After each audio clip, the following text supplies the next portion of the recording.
Edge is not contained. Even the windows are blown from neighborhood buildings.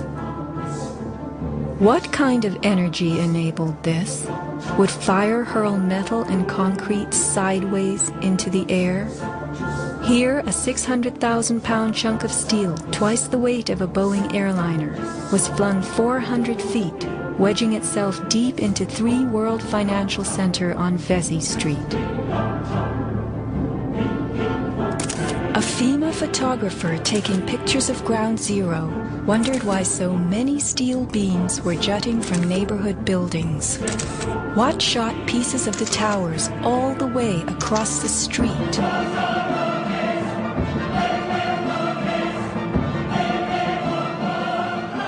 In April 2006, New Yorkers were distressed to learn that bone fragments, human remains from 9/11, had been found on the roof of the nearby Deutsche Bank building. And how, in God's name, did those fragments get there? It surprised me that there was still bone fragments or human remains that had not been discovered. How is it possible that after 5 years they're finally looking on the rooftops of the Deutsche building? I mean, that's crazy. And bone fragments less than a centimeter long. How could they be so small? So much to be explained. Why did the South Tower fall first when it was the second tower to be hit? Watch the top of Tower 2 leaning outward, about to topple. Then suddenly, it disintegrates in midair. What causes this giant slab of steel and concrete to turn into dust before our eyes?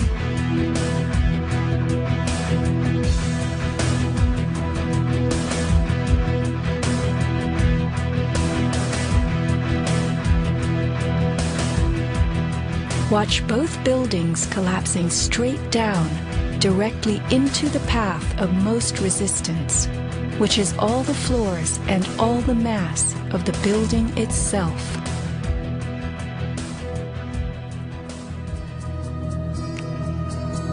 The World Trade Center towers came down in approximately 10 seconds.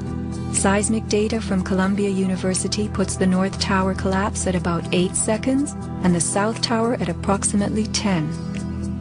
Lynn Simpson, a survivor from the 89th floor of the North Tower, describes the site. And I saw the Trade Center literally collapse in upon itself floor by floor by floor, and it took seconds for it to happen. It was a massive building, and it just pancaked. 10 seconds. These are 110-story buildings coming to Earth at free fall speed, the rate at which an object drops through air. The lower floors would need to give way completely as the floors above them fell.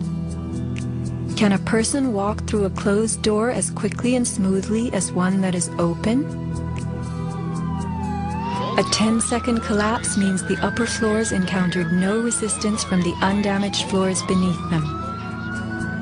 Watch the demolition wave rushing straight down.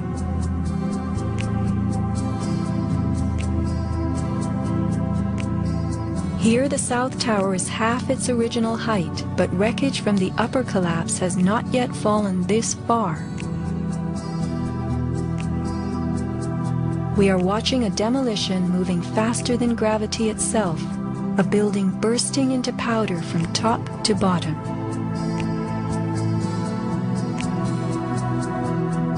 Here, the core of the North Tower finally gives up. 700 remaining feet of giant steel columns, among the strongest ever erected.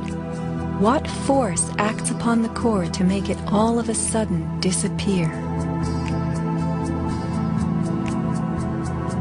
Eric Hufschmidt, author of the book Painful Questions, is a metal-cutting software engineer. The floors of the World Trade Center towers were on three-dimensional mesh of steel beams.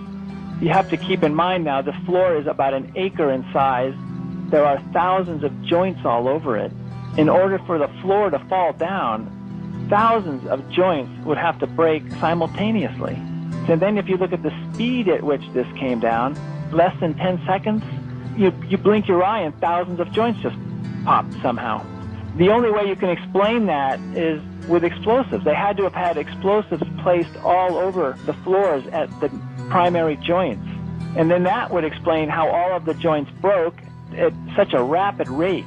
The debris was crashing from one floor to the next. Debris cannot crash through steel and concrete floors as fast as it falls through the air. And there was no slowing. Explosives had to be breaking the joints ahead of the falling rubble, which is why the top half starts off collapsing slowly and then it starts picking up speed. This is a pancake collapse. Why don't we see piles of floors at ground zero?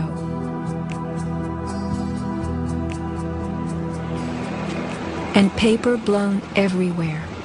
Wouldn't a pancake collapse have trapped the contents inside? What blew this paper all over New York? If you were to drop a billiard ball from the top of the Twin Towers, it would hit the ground in just over 9 seconds, the average time it took for the towers to fall. Helped by gravity and falling through air, the ball will gain speed.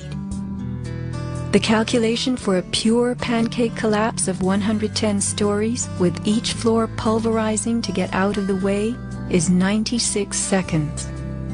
In the real world, with the floors creating resistance, a pancake collapse would lose speed. Never would it gain speed.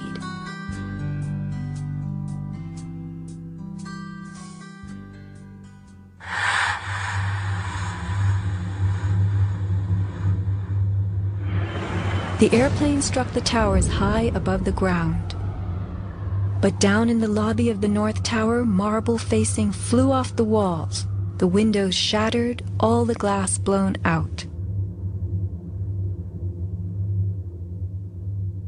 Right away, a guy from the Port Authority told him the damage was somewhere above the 78th floor. But all you had to do was look around. It was obvious. Something had happened right there in the lobby. You just saw that all the windows were blown out.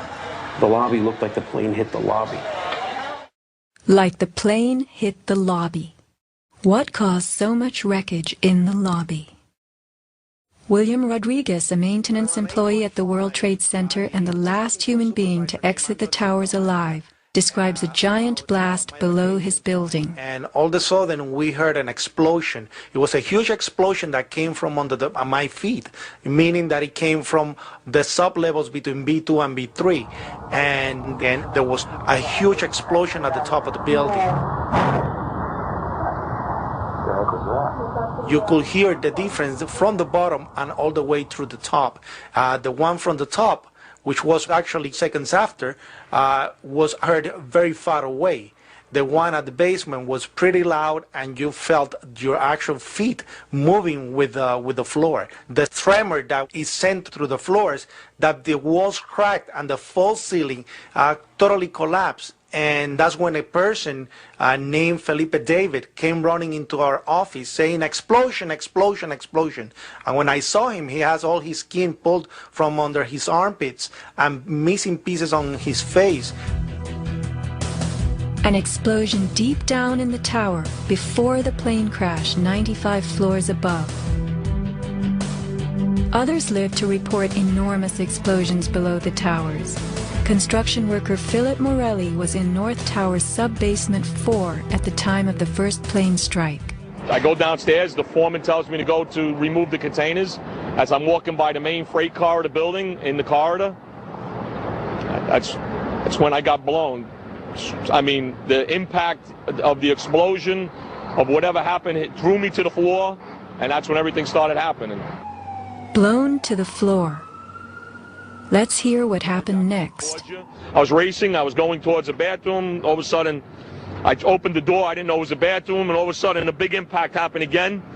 And all the ceiling tile was falling down, the light fixtures were falling, swinging out of the ceiling. And I come running out the door, and everything, the walls were down. And now I started running towards the parking lots. There was a lot of smoke down there, there was a lot of people screaming. People came with us running up the ramps. Philip then ran underground to the South Tower. You know, you got to go clear across the whole from 1 to 1 to 2 World Trade Center. You know what I mean? That's the way you got to run. And then all of a sudden it happened all over again. Something else hit us to the floor. Right in the basement, you felt it. Walls were caving in, everything that was going on. I mean, I know people that got killed in the basement. I know people that got broken legs in the basement. People that got reconstructive surgery because the walls hit them in the face. Engineer Mike Pecoraro in the 6th sub-basement found the parking garage and machine shop reduced to rubble.